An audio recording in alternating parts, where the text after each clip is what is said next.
That's a great question. How do you deal with a loss or deal with a failure? You know, we had this season this year, as you know, which was really our worst season in terms of wins and losses. But, you know, I've said this before, it was our best season in terms of how we stuck together and how we cared about one another and how hard we worked. So even in what the world sees as failure and disappointment, really, you know on the inside whether you're successful or not. And it's how you handle everything. I mean, there's no such, the only failure in life is not getting back up. When you get knocked down, it's staying down, right? Then you're a failure. But you're never a failure if you get back up. You're back up and you're fighting again, right? The only person that can make you quit is yourself. Now, the world it's competitive out there. Everybody's happy when there's one less person to compete against, you know? So the competitors want to see you stop, get disappointed in yourself, get discouraged. No, you'll never back down. You'll never back up. You'll never stop. You'll never stop fighting. Persistently, relentlessly. Just keep fighting, right? Until the day that you're down for good and you're in the Lord's hands. That's the only time you stop. And if you do that, you are guaranteed success. There is no such thing as failure, ultimately in life. And you see people that are wealthy that aren't successful, right? And you see people that don't have money, which is the world's view of success, and you know them personally, and you know they're the greatest success stories in the world, right? Because you know what their heart is, right? To me, that's the most important thing. And that's what we did this year. Every single game, we bounced back the next game. We were expected to win the next game. Our guys came in with a good attitude. Yeah, they're disappointed, they're mad and all that. They come back in, they sit in that very chair you're sitting in, and they go to work the next day and try to find a way to win the next game. We're not done. Last year wasn't a failure. Last year was setting us up for what's coming. It's going to make us tougher, smarter, better. Our younger guys are going to understand now what it takes to win in the National Football League. And it forces us as coaches to have better plays, better schemes. Work harder, be stronger, stay healthier, right? All those things that we learned from not winning games. That's such a good question. Hell yeah, it was a good question. It was an even better answer. Let me just make sure I'm all good. That was John Harbaugh from the Ravens after the 2020 season when they didn't do so hot. But, you know, they sure did bounce back with Lamar Jackson. We're going to talk a little bit about the Harbaughs today as we get ready for preseason week 1 against the Chargers. Thank you for being here. Please like the video and subscribe to First Kick Seahawks, the show where we prepare you for the first kick of every play by game day. I'm Camden McLaren, and I'm excited for the season to start. I'm ready to fucking fight. I'm ready to fucking rumble, right? And there was some rumblings happening in camp all season, right? All preseason, and then just a couple days ago, it depends on if you're watching this before the Chargers game or not. We had 5 in-camp fights by our beloved Seahawks. And of course, DK Metcalf as a leader on the team gets a lot of the most flack. Trey Brown as a cornerback is also getting a ton of flack. But I want to talk about expectations for this preseason game, expectations for competitiveness, how it's different from the past under Pete Carroll, and then some examples of that. So the most prime example of expectations that I'll never forget was going from assistant head coach and offensive line coach and run game coordinator Tom Cable to Mike Solari.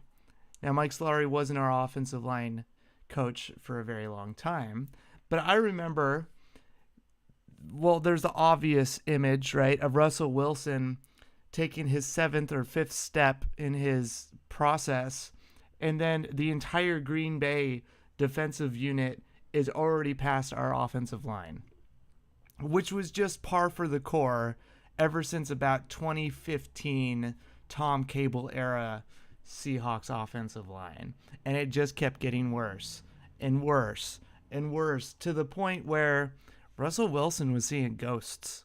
He would get the ball and immediately take off, right? He didn't expect that line to work at all. So what did they do? They brought in Mike Solari, and they brought in Schottenheimer, right? Brian Schottenheimer.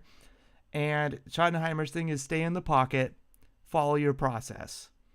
The pocket might break down. You will deal with that then, but we need to fix your mind. And also the offensive line, you need to get your shit together.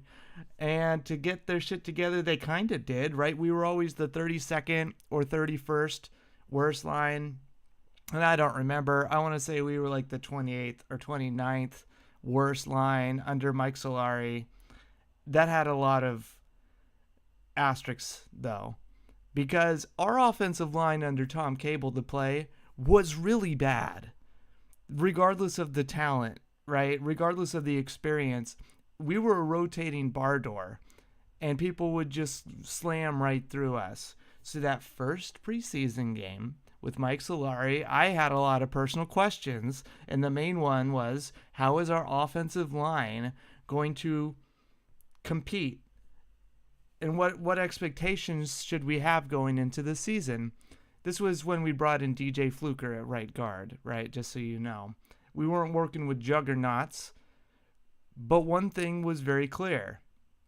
The line worked properly. They actually were getting off the snap on time. Everyone was working like they were a chain all together, and they were corralling people that were pressuring them instead of just letting them blow by. You weren't seeing as many cross chops, right? And chop blocks, where instead of trying to actually block your assignment, your goal was to knock the guy down.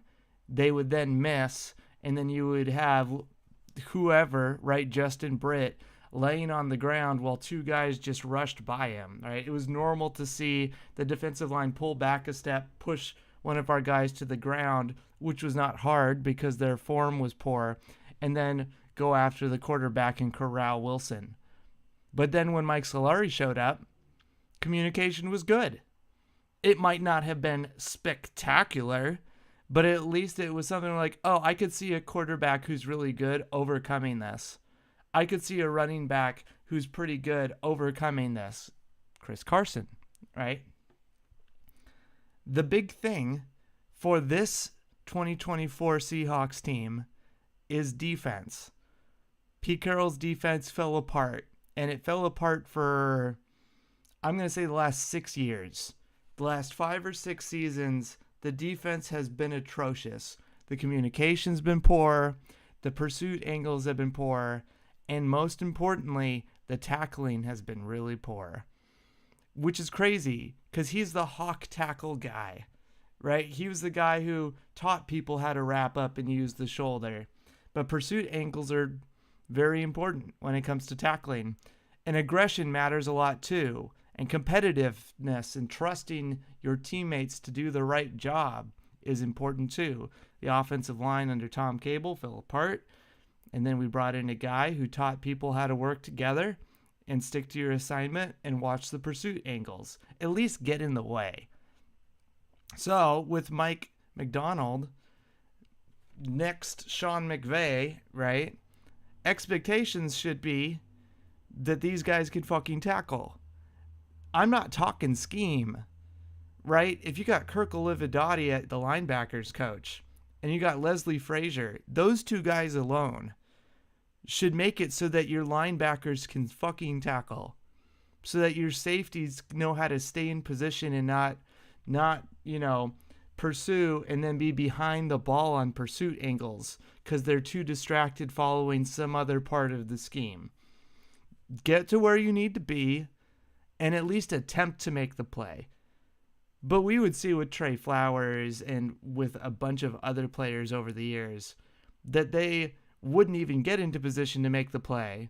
They'd get into position late and then they wouldn't make the play. So nothing was happening well. And so Pete Carroll had to go. He had to go for a lot of reasons. One of them was buying in.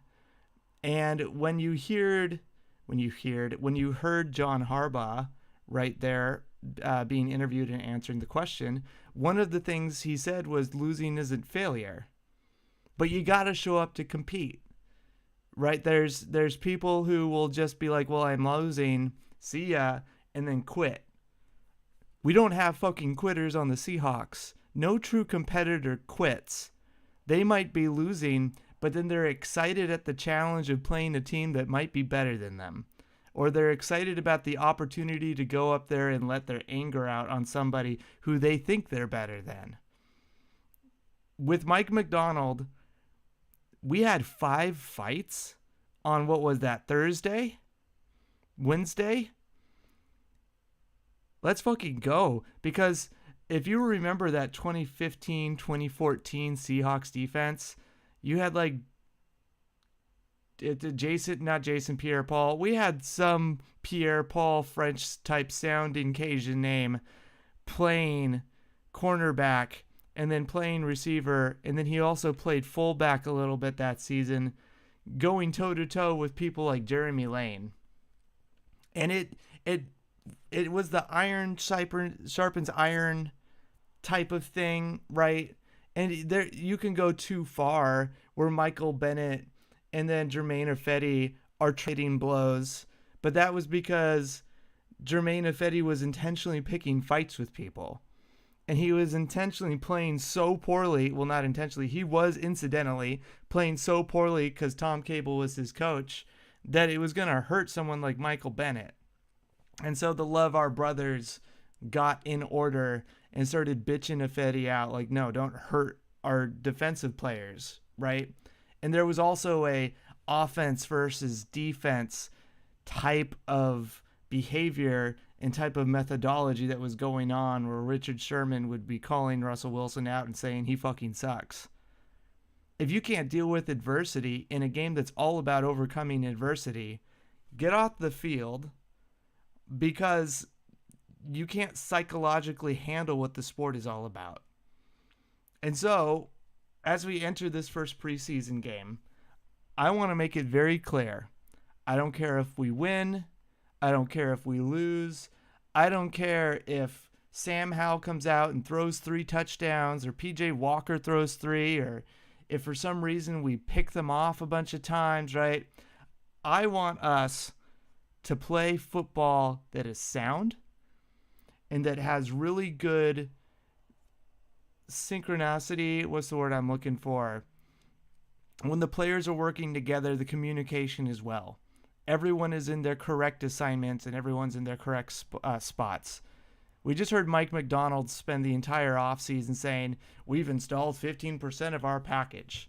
We've installed 50% of our package, 90% of our package. Well, how big is this package? And then also, does that fucking matter? You can have all these great plans, but if your guys can't even get to where they need to be, and they don't have the hunger to get to where they want to be, then it's all going to go to the wind, and who fucking cares anymore? Over and over and over again under the Pete Carroll era, we had a common theme, which was he would run his practices as we're going to focus on explosive plays and we'll figure the rest out later. These guys know how to tackle and we'll clean it up as the season goes, but we don't want to allow explosive plays over the top, and we want to make explosive plays by creating fumbles and interceptions. And then that wouldn't happen. It wouldn't happen because we weren't playing sound fundamental football. We weren't putting ourselves in position to make plays. We were too busy doing cleanup every single start of the season for the first 4 to 6 weeks. Yeah, it was real bad as far as, hey, we just ran a camp and it looks like we didn't. And so our defense would always start off really poor, and then we'd have a couple superstars that would stand out. But then we, during the middle of the season, would start to turn the corner, and then towards the end of the season, we were supposed to get really good again, because that's how it used to work under the LLB. But it just didn't. Right? The messaging Pete Carroll had went kaput. And when you look at this new messaging from Mike Macdonald, it seems to be, we're going to do what we're supposed to do properly. We have a process, we have a plan for doing things, get in position, make the play when the play goes your way. It's not focused on, hey, we're throwing 30-yard bombs the entire practice, with Russell Wilson focusing on his moon ball, and then can you do flyers up the entire game? It's, we're focusing on the tackles and the guards, and now Connor Williams at center, And we're going to make sure that whatever we run is going to be brutal up in the trenches. Leslie Frazier talked about how you start from the defensive line and work your way backwards.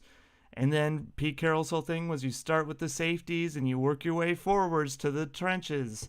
We're the opposite. We're not going to focus on explosive plays. We're going to focus on smothering. And smother, I wish we shall do. Right? We might not shut them down because it's a preseason game, but I want to see us in position to make those plays. If you're going to catch a dig route, Puka Nacua, if you're going to catch a dig route, or if you're going to catch a little zip route on the outside for -1 yards and then turn up field, I want our guys to be in position to make you have to make a play. It shouldn't be easy for you to pick up a first down in the NFL, but it was under Pete Carroll's defense. It shouldn't be easy for a guy to put a defender out of alignment in the NFL. Now, it's hard to make a tackle, sure. If you're in position to make a tackle and you fudge the tackle, that's just football. But if you're not even in position, you either don't want to play or your coaches are failing you. And coaches failed us for years. No more. We have too much coaching talent for this to continue. And it shouldn't matter about injuries. It shouldn't matter about who's not on the field. We have seen time and time again where we go up against a defense and they're missing half their starters and they still play good fundamental football. And that is just enough to make it so that our quarterback can't make a play. To make it so our running back has to still beat that guy, even though he might not be an all-star or an all-pro or some Hall of Fame in the making. Our guys still have to try to play football. But if a team is just like the Giants last year, just completely incapable of playing the sport, which we have seen how that affects our offense with Russell Wilson in the past, then we should cream them. And in the past, we rarely creamed teams that weren't ready to play football. So, on that note, I want to talk about getting ready to play football. First of all, courtesy of ESPN, and again, I'll make sure this is good. Yeah, we have a few injuries. First is Noah Fant, our starting tight end. He is questionable. He's likely to return to practice later this week. This next week, right? But I would not expect him to play tomorrow. Mike Macdonald did say that we're going to treat this game with all the starters out there. But if Geno Smith is a little hurt up, right? If Noah Fant's a little dinged up, it's probably not going to happen. Even the Steelers, right? Russell Wilson has an injury. They didn't play their starters today. They are going to play all their starters in week 2. And I would prefer that from the Seahawks, specifically because when you're going up against preseason players and you're going up against teams that are just getting used to hitting again and getting their pursuit angles right, it is more likely, in my opinion, that your players are going to get hurt in the preseason by players who are not prepared to play football.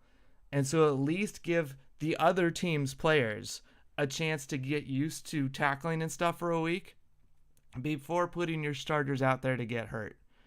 Because even a starting defensive player needs to work on their form and needs to work on the velocity and how to hit somebody without blowing out their knee. Very popular thing I talk about on this show is when Dante Fowler was drafted by the Jaguars. It was his first OTA game, and he went balls to the wall. He went as hard as he possibly could to show to the Jaguars that he was worth it. He's going to be one of the best defensive players ever, and they drafted the right guy. Blew his Achilles. He wasn't ready for that level of activity. And so that happens with technique. That happens with just overall performance. Guys are trying too hard because they're trying to win jobs. This is my chance. If I screw this up, I might get released from the 90-man roster and replaced with somebody else, right? They got a lot on the line. Let's let our starters have a chance to show up second week of preseason, play week 3, and then get ready in week 1. I specifically say that I want the starters to play week 3 of the preseason because it gets them in a groove. Every time we've had a bye week, just about any team except apparently the Rams, when you have a bye week, it throws your body and your mind out of rhythm. And let's do a slow ramp up to week 1 where you can then get a full rep, right? A full game's worth of effort. But if you play a little bit in week 1, then you skip week 2, then you skip week 3, then you play the week 1 of the season, then your body is not ready for that level of activity. Your body doesn't have the endurance because in-game speed and endurance is different than training camp speed and endurance. So I would rather a couple starters. The offensive line needs to start week 1 for a little bit, preseason week 1. Week 2, that should be like a suit up, right? This is like a actual practice to see, hey, can we all work as a unit together? And then that'll give us a chance to have some real competition between the centers, right? Or whatever other positions are available. And then week 3 is the dress rehearsal before the week 1 game starts the following week. So when we look at injuries with Noah Fant, I would rather him not start if he's having a little foot tweak because I don't want him to be to strain that. Marcus Sims is on IR. Joshua, I can't pronounce your name. I apologize, and I don't want to butcher it. Linebacker is on injured reserve. Big thing is Jerome Baker, our linebacker that we got from the Dolphins. He is back. He does have a hamstring injury, but he was listed as out earlier this week. That's another example of I'd rather him not play this week, get his hamstring all stretched out, and then play preseason week 2. This is also good because our draft pick, Tyrese Knight, from UConn, I want to say UConn, he has played all of the linebacker positions, and even though we have him listed outside right now, and Jerome Baker is listed inside, I would like to see Tyrese Knight motion in there in preseason week 1 and maybe even week 2 so that we can check his versatility. Does he have the ability to communicate between the safety positions and the defensive line positions while somebody like Jerome Baker is injured, right? Because as I always say, it's a good chance that your starters are going to get injured every year, so make sure you have a backup starter. Mike Morris, defensive end. It says here, Seahawks coach Mike Macdonald said Tuesday that Mike Morris did not practice due to a minor elbow injury. Minor, he's a rookie. I'd like to see him maybe get a couple snaps. He's not expected to be a starter. Who is expected to be a starter is Draymond Jones. He didn't practice Saturday due to a hamstring injury from last week. So I would like him to not get as many reps and have him start preseason week 2, especially considering he's a bit older. 2023 draft pick Cameron Young, the defensive tackle, is out with an injury. He was out all year with an injury. Drake Thomas, linebacker, is also out with an injury, as is safety Jerick Reed, who I think was also a part of that 2023 class. And then, most importantly, we have Abraham Lucas, whose knee is still hurting. He's still hurting. And I have talked about this before. You don't have 5 offensive line starters. You have 8. You have 8 offensive line starters because there is about a 75% chance I'm just throwing a number out there, right? There's a really good chance that your offensive lineman is going to miss a couple weeks. It is basically a guarantee that Cross or Tomlinson or Connor Williams or freaking Chris Haynes or Bradford, right? George Fant, they're probably going to miss a game. They might miss 2 games. At the very least, they play so many offensive snaps that they're going to get worn the fuck out. And sometimes rotating offensive linemen throughout the season can keep them refreshed. if you have good backups. So don't make your backups shit, right? Like, oh, we're going to rely on some guy that we just found and he was working at the famous Foot Locker. No, let's bring in a guy who's actually a starter. He's pissed off because he knows he should be starting, and then give him opportunities to actually start. And the prime example is because of somebody like Abraham Lucas. He's projected as our best player on the line, right, for some reason, but good health is what makes you available, which lets you actually play the damn game. And so since he's never, ever, ever been healthy, why would we expect him to play more than 5 games? We should have some depth. And so I want to talk about the depth. Abraham Lucas listed as out. George Fant, I talked a lot about him this offseason, how the whole rebuild of our roster and the coaching staff is centered around George Fant, right? He can play right tackle. He can play left tackle. He can play swing. This dude is the do-it-all tackle that we need for this scheme. And if Abraham Lucas is going to miss 10 games, George Fant would be a nice pickup for those snaps. He might not be as good as Abraham Lucas, but we know that George Fant is really athletic.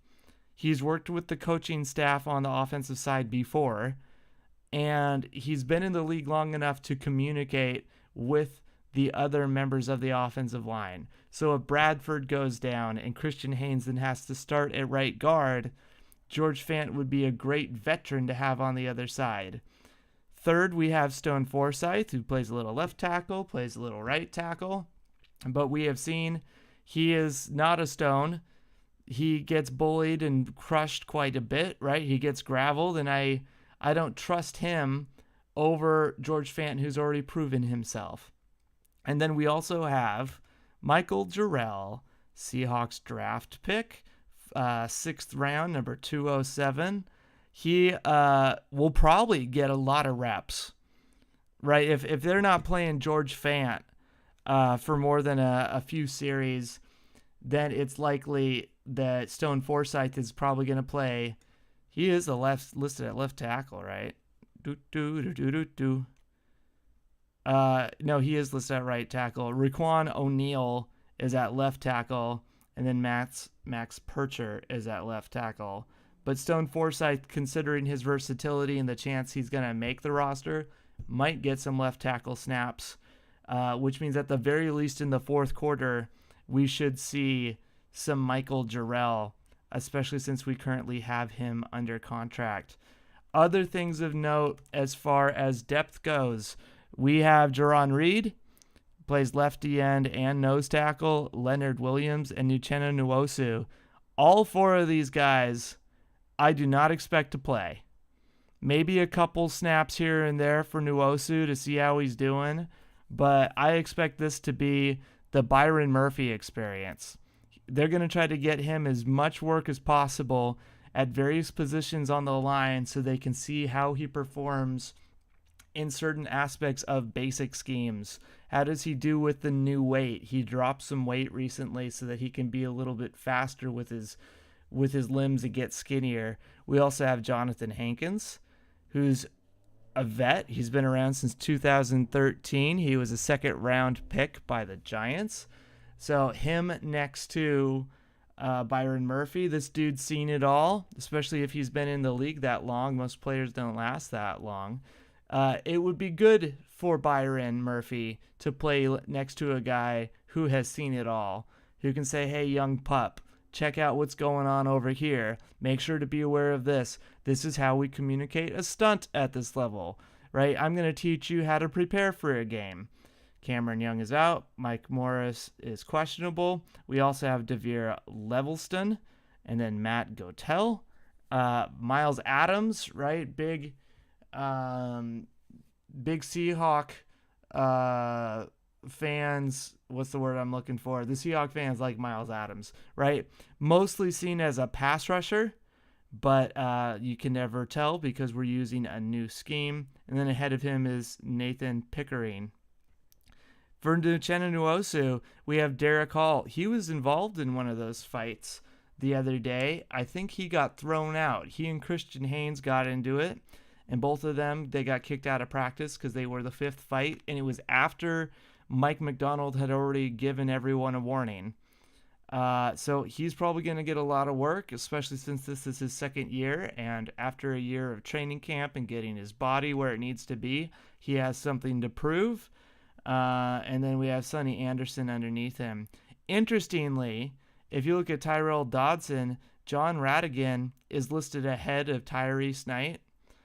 Part of that is experience, considering how long John Radigan has been in the NFL. One thing I talked about with Tyrese Knight is that he needs to fix his tackling. When we did the assessment of Tyrese Knight a couple months ago and checked out his tape, really fast, really good hips, but he has problems with pursuit angles and with tackling. And as I just talked about, that's the one thing I do not want to see for at least the first half of the game, is bad pursuit angles and bad tackling. Let him have a chance against some of the third and fourth stringers and see if we can't get him in-game reps so that he has something to practice. Boye Mafe, I expect him to get a lot of work with Darrell Taylor, both rotating.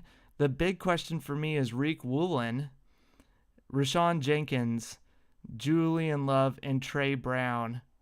Are they going to get any starts? I left Devon Witherspoon out because he's proved himself. Reek Woolen has been all over the place. He's been either all pro level or needs to be benched twice. So I would like him to have snaps so that he can work on specifically his tackling and pursuit angles, because that's what did him in dirty last year. How does he perform with the new coaching staff, Leslie Frazier working with him all offseason? He's then followed by Nehemiah Pritchett, who I have talked about before. We did an evaluation of Pritchett, and my big take on him was he was used poorly. He was constantly being told to be 10 yards deep and then break on everything in front of him. So if he's in there, I would expect him to continue to do that, because that's probably why he was drafted. It'll be interesting to see if they ever put him in a press situation or if they have him in a trailing position instead of just staying over the top. He was a deep cover corner. We also have Kayvon Wallace, who will be competing with Rashawn Jenkins. I think Kayvon Wallace was the man that DK Metcalf accidentally hit upside the head with his helmet. And then former second-round pick Marquise Blair was brought in to compete. He can do it all. He can play free safety, strong safety, and mostly nickel. I find it interesting. He's currently listed as a strong safety, but as I've discussed before, a nickel is basically just a weak safety. So considering how he hits on that side, it'll be interesting to see if he can overtake Kayvon Wallace, because he was always really promising. He just had health issues that got in the way. Cody Bryant, remember, used to be our nickel. He got moved to safety last year, and he's listed below Julian Love. Shout out to Julian Love for making the NFL Top 100 and getting paid. And then, of course, we still have Michael Jackson. And then we have a young Lance Boykin, Carlton Johnson, and Ty Okada, who I don't know anything about those three. But we do know Artie Burns. He was a part of that Vic Fangio system that was brought over from the Bears. He had at least one good season with the Bears before he was brought over here to start. And start he did not. He was not great. Okay, special teams. Interesting thing about special teams is we have Jay Harbaugh, right? We have Jay Harbaugh going up against Jim Harbaugh's led Chargers, but Jay Harbaugh, I believe the son of John Harbaugh, right? He's one of the Harbaughs. He plays. He's our special teams coach, and with the new kickoff return rules, it is going to be interesting to me to see how we compete. The new kickoff rules and then how to kick return is fascinating because it gives special teams coaches new ways to play the game. they have hypothesized that teams are holding back their return playbooks, but there's still a finite number of things you can do. What I want to see from his team is really good placement kicking and then really good containment on both sides. So if you're doing a kickoff and you're getting in position for this dude to try to return the ball, I want the ball to be placed in an advantageous position, which gives him as many feet to have to run as possible. Yes, I said feet because the yards aren't going to be there. And I want the special teams defenders, right, who are going in after the returner to actually be in position. That I want them to release on time. I want them to corral, and I want them to just put the guy down. You don't need to smear the guy because that's not what the game is about anymore. It's about containment. So let's make sure we have containment. Likewise, I'm not sure who the kickoff specialist is going to be. We have Jason Myers, of course, who's our place kicker, but I think Michael Dixon is just better at it. And so we'll see, right? We'll just have to see tomorrow if Dixon is going to be doing placement kicking or if it's going to continue to be Jason Myers. With Jason Myers, the distance of this kick is just shorter, and he's got to be able to actually get it within the 20 yards instead of doing a touchback because that'll move the ball up to the 30-yard line. And I just think Michael Dixon would be better at it, especially considering what he can do is have the ball land and then bounce the proper way. He can get the guy to fumble the ball. And so since the kickoff return rules have changed to make it more important to have good placement kicking, I would rather Michael Dixon be the one doing those kicks because there's a higher chance that the guy who's returning is going to fumble the ball, or at least misjudge the bounce, and then the bounce screws him over and we stop them at the 1, right? Punt returner D. Eskridge somehow is still on the team. We have D. Williams, and then we have Aesop Winston Jr. Kick returner Laviska Chenault Jr. D. Eskridge is backing him up, and then D. Williams again. And then we have long snapper Chris Stoll. So that's what's going on there. Let me make sure I covered everything. I have a stream to take part of in a moment. I just about wrapped it all up. Oh yeah, that's a thing. I want to talk to you about a concern I have for this the stadium we're going into. So, courtesy of NBC News, I also have the link in the description below. When we look at NFL injuries per game by stadium, 7 of the 10 stadiums with the highest number of injuries per game on average use synthetic turf, and 7 of the 10 stadiums lead with the least injuries use grass. First 2 teams who lead in injuries are Las Vegas at Allegiant Stadium and Empower Field at Mile High. They both average over 5 injuries. Is that, per game? Jesus. Imagine you have 5 players injured per game on your grass stadium. It's no good. Then you have Mercedes-Benz Stadium in Atlanta, which is almost at 5, but that's synthetic. Turf field, right? Then you have Paycor Stadium in Cincinnati, almost 5. Ford Field in Detroit, 4.82.